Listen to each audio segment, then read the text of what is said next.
ಈಗ ಉತ್ತರ ಕೊಟ್ಟಿದ್ದಾರೆ ಸರ್ಕಾರದ ವತಿಯಿಂದ. ಎರಡು ಸಾರಿ ವಿಧಾನಸಭೆಯಲ್ಲಿ ವಿಧಾನ ಪರಿಷತ್ನಲ್ಲಿ ಎರಡು ಕಡೆ ಉತ್ತರ ಕೊಟ್ಟಿದ್ದಾರೆ. ನಾನು ಪತ್ರ ಬರೆದಿದ್ದೀನಿ.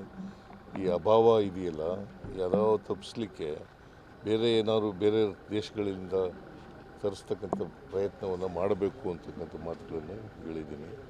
ಈಗಲೂ ಕೂಡ ಒತ್ತಾಯ ಮಾಡ್ತೀನಿ ಕೇಂದ್ರ ಸರ್ಕಾರಕ್ಕೆ. ಹೋಟೆಲ್ಗಳ ಮೇಲೆ ಅವಲಂಬಿತರಾಗಿರ್ತಕ್ಕಂಥವ್ರು ಭಾಳ ಜನ ಇದ್ದಾರೆ.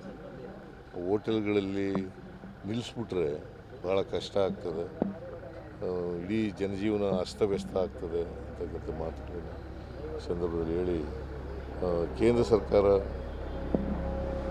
ಯಾಕಂದರೆ ಇವರು ಕನ್ಸರ್ನ್ ಮಿನಿಸ್ಟ್ರು ಸಿಂಗ್ ಅವರು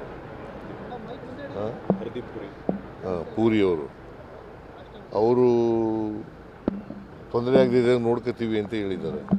ಅದು ಕೂಡಲೇ ಮಾಡಲಿ ಅಂತೇಳಿ ಒತ್ತಾಯ ಮಾಡ್ತೀವಿ.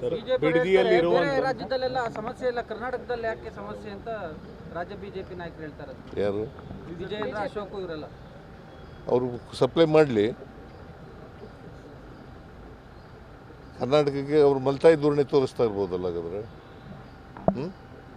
ಸಪ್ಲೈ ಮಾಡಲಿ, ಕರ್ನಾಟಕಕ್ಕೆ ನಾವು ಇಟ್ಕೊಂಡು ಏನು ಮಾಡ್ತೀವಿ.